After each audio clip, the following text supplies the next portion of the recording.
Good afternoon, the students of class 7.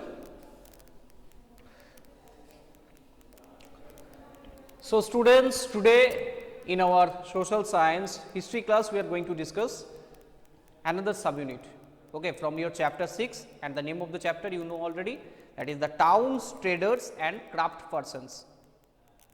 And today's subunit is traders big and small. So open page number 79 on your history book and follow.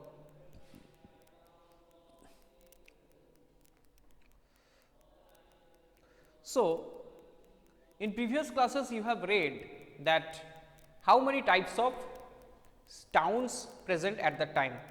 Some are administrative town, some are temple town or pilgrimage center, and some are trading town.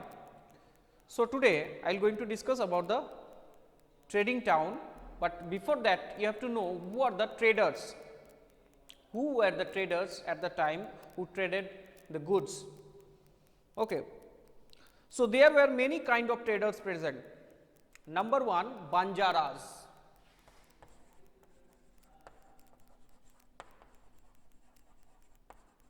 Okay. And Banjaras are mainly the horse traders, and they formed association with the headman. They select a person with headman and who negotiated on their behalf with the warriors on the horse purchase, okay, who bought the horses. So, these people are called Banjaras, horse traders.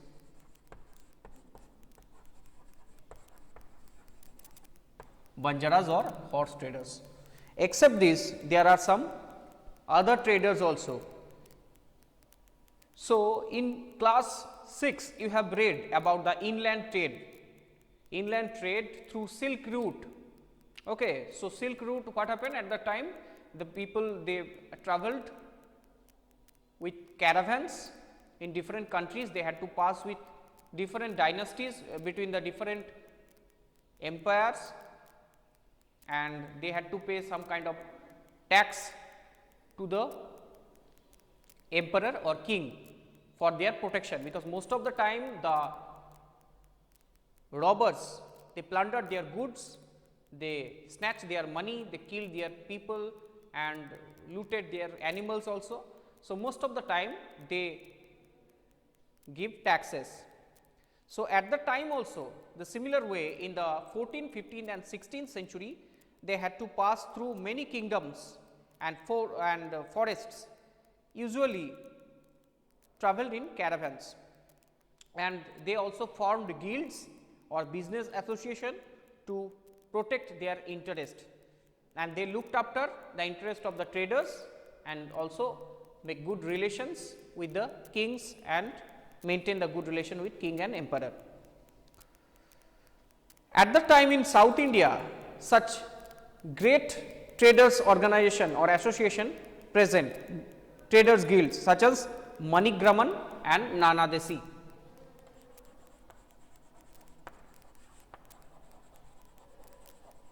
Manigraman and Nanadesi are the two trade guilds of South India. They are very famous and powerful also.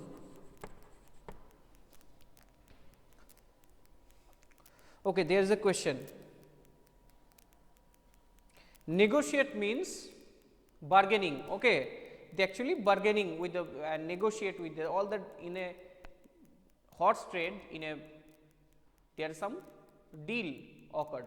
So, in the deal they bargain for the traders. Okay, all the people, it is not possible that all the traders together they bargain for with the warriors.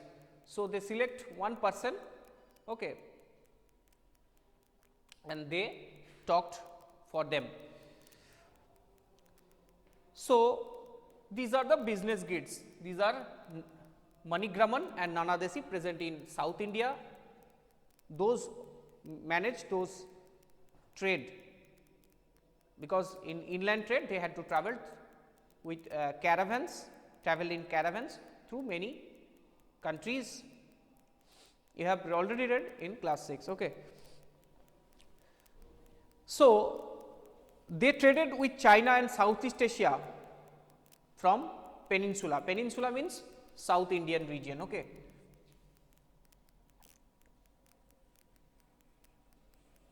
So, this is the South Indian region, the peninsula region. This is the Myanmar and all this, and Thailand is there. Okay. State of Malacca. So, Java, Sumatra, Borneo, all this present here, and here China. Okay. So, they also traded here through State of Malacca to China and these Southeast Asian countries, Java, Sumatra, Borneo, and Sham means today's Thailand, at that time called Sham, Indochine, okay, the Vietnam and other Laos, Cambodia, all these countries. Okay. The Chettiars and Marwari Oswal are the two great community who were at the time the trading group of the country, or the main trading group of the country. They are Chettiars. Okay, I am having the first one.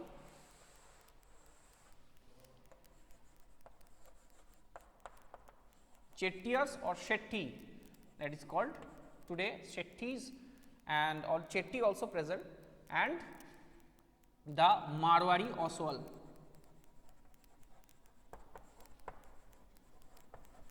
So, they are the main trading groups in the main trading community in India. Today also their ancestors, they also continue their tradition of their business. They also manage big business houses today in independent India.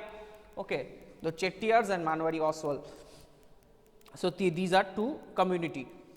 Except this, the Gujarati Hindu Bania and Bohra Muslims, they also controlled the trade from Gujarat, and they usually traded their commodities to Africa, East Africa, Red Sea region, Gulf of Persia, Iran, Arabia, etc. Okay. So, Gujarati Bohra Muslims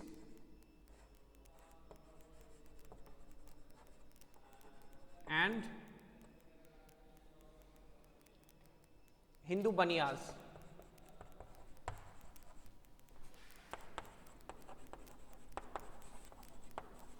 They are major groups who traded with the ports of Red Sea. If I draw, that is, okay, this is the today's Pakistan, this is the Iran, Gulf of Persia, okay, the Arabian Peninsula,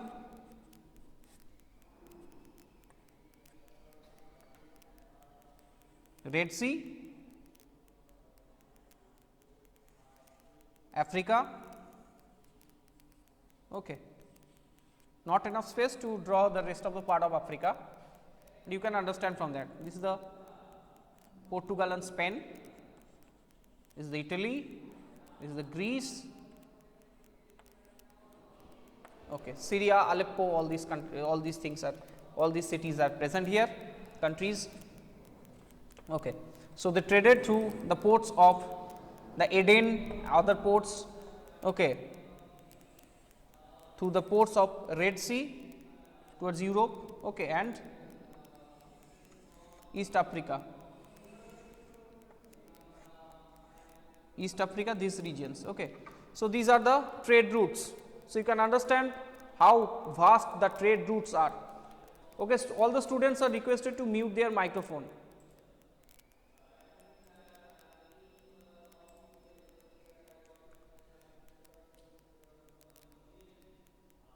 And Students, the network of small towns, it will not come in examination. Okay, so I am telling you that about that small subunit, but it will not come in examination. Okay. So, in this way at the time the Chettiars, the Marwari Oswal, Hindu Bania, Gujarati Bohra Muslims, they traded their commodities. And what are the products they exported to those countries? These are the spices such as black pepper, nutmeg, cinnamon, cardamom, clove, etc. These are in very high demand in those countries and mainly in Europe. And what they imported from these countries, and from Africa they imported gold and ivory. Gold and ivory. Ivory means elephant tusk. So, ivory is very favorite in India. It is very much accepted in India because the Indian kings, they made jewelry, okay, ornaments, as well as they use this to make sculptures, Indian craftspersons. So, ivory is in great demand in India, as well as gold also imported to India from these countries. And from China, what they were imported from China, some kind of spices, Chinese spices, blue pottery,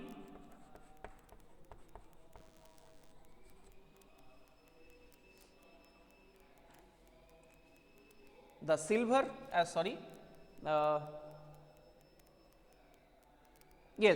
silver and tin.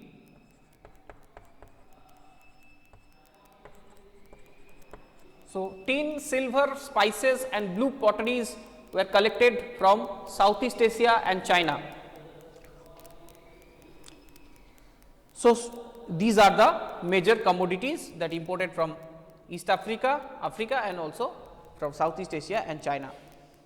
In the western coast of India, so because of these commodities in great demand in the world market, different type of traders, they started living on the western coast in different ports, such as the Arabs, the Persian, the Chinese, the Jewish, the Syrian Christian traders. Okay, so all these people, they started living in the coastal regions from Gujarat up to Kerala. At the time, Indian spices and cloth sold in the Red Sea ports were purchased by the Italians and sold in the European markets in a very high rate. At the time, these Italians, they purchased from the Red Sea ports, okay, they came here near the Red Sea ports and purchased Indian spices and cotton textiles from the Arab merchants. These Arabs purchased all these things from India and sell it to the Italians. And European and Italian traders make huge profit by selling them. So, this eventually make more greed, that Europeans thought that if we directly purchase those goods from the Indians bypassing the Arabs, then we will earn more money. So, that is why they start searching for a new sea route to India, and finally what happened? In 1498 AD, Vasco da Gama, a Portuguese sailor, arrived at Calicut in the western coast of India. It is Calicut here. Okay. This is Calicut in the Kerala. Present name Kozhikode. It is the present name is Kozhikode in Kerala. So, when they discovered the direct sea route from here, from Portugal up and from below the Africa through the Cape of Good Hope to Kerala. Okay. So, what happened then? So, this is the sea route discovered by them, discovered by Vasco da Gama.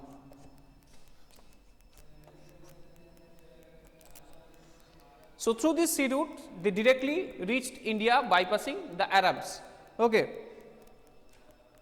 And this is totally changed the Indian Ocean trade, and now lot of foreign companies they came to India for purchasing the goods directly. Okay, students, so this is the subunit, this is the gist of the subunit. Next one, it is the crafts in town. So I hope you have understood. Okay. So I am rubbing the map. Any problem, students?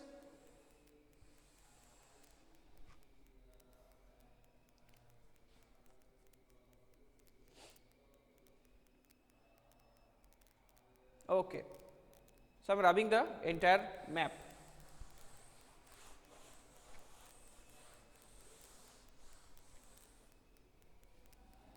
So next topic, it is the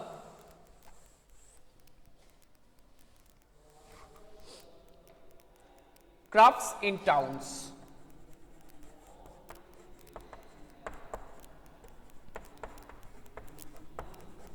So what kind of crafts are produced in India at that time? That Bidar, it is a place in South India, in Deccan. The craftspersons of Bidar, they made beautiful metal work.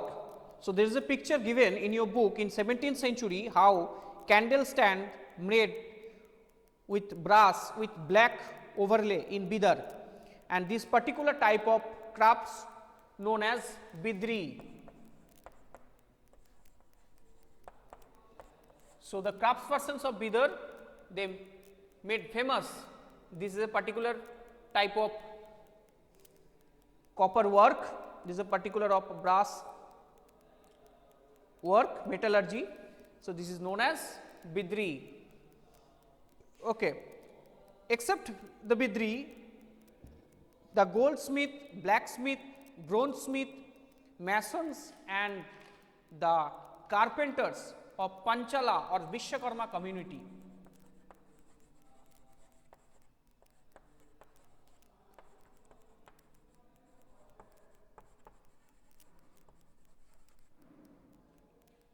Vishwakarma community also made a remarkable role on the building of temples, huge buildings, tanks and reservoirs. Okay, so they made huge contribution because all type of craftsperson present in this group, such as the goldsmith, bronzesmith, blacksmith, mason, carpenter. Okay. Except this community, another community was there. You have already read Kaikolar,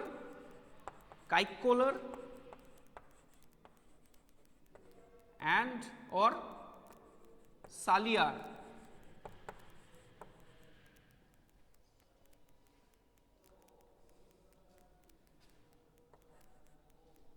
Saliyars or Kaikolars is another weaver community. So they weave cloth, and at the time they were so much prosperous and rich that they even donated money to the temples. Okay. So except the weaver community, Vishwakarma, except the Kaikolars or Saliyars, there are other people who involved in different aspects of cloth making, like cotton cleaning, spinning and dyeing. So different group of people, they also involved in different type of particular work in cotton textile industry, such as cotton cleaning, cotton spinning and dyeing or coloring it. So different people do the did the different job at that time. So students, that's all from this subunit. So now I am discussing the network of small towns. It will not come in your examination, but just for your query, I will tell you that at the time some small towns emerged. Okay. these small towns where the local village traders or the farmers, they bought their goods in and they sell this as this small towns known as, and in this small towns had in this type of markets called mandapika or mandi. In mandapika or mandi, where these people brought their goods and sell it to the common people and outside traders. Except this, there are some street markets in village area, both the side of the streets the traders arrange their goods. It is called hotto or hart later times, lined with shops, and besides there are streets for different kinds of artisans such as potters, oil pressers, sugar maker, toddy maker, smith, stone masons. So, sometimes in Burdwan and other cities also you can see that some people they in particular place in a particular road is for designated for a particular type of product. Suppose a street full with the cotton traders, cotton textile traders, okay, cloth street. Another street is full with the shops with metal metal utensils, etc. Another street is full with foodstuffs, fruits. So, both the side all the shops are fruit shop, and another place this is all the shops are vegetable shops. So, in this way at that time both the sides of the streets or some particular streets are there. Okay. So, in the cities like Calcutta, in Mumbai, in Chennai, okay, this type of streets today also present. Okay. So, in this way the people gathered on those towns for trading, and these towns turned into some trading towns.